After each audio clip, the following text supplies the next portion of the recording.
Let me show you our metal settings. Here is the Pear setting, comes in gold and silver, and you can see there are little holes in the side. Here is the Preciosa Pear Fancy Stone, which we have matched up with this setting, and here is how well it fits, like a glove. You can then press down the teeth around the side of the setting, which will hold the stone securely in place, and this is now ready to be attached to an item of jewellery or onto fabric, which I will show you now. Something we like to do at Bluestreak Crystals is put a small dot of Gem-Tac glue onto the fabric, which will temporarily hold our stone for long enough for us to get our needle out.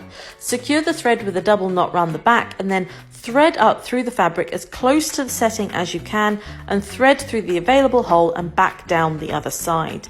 Be sure to thread through all the available holes in the setting to make sure it's as secure as possible, and when you are done, secure your thread with another knot in the back. We also have settings for Chatons, which can be found at our website bluestreakcrystals.com in our findings section.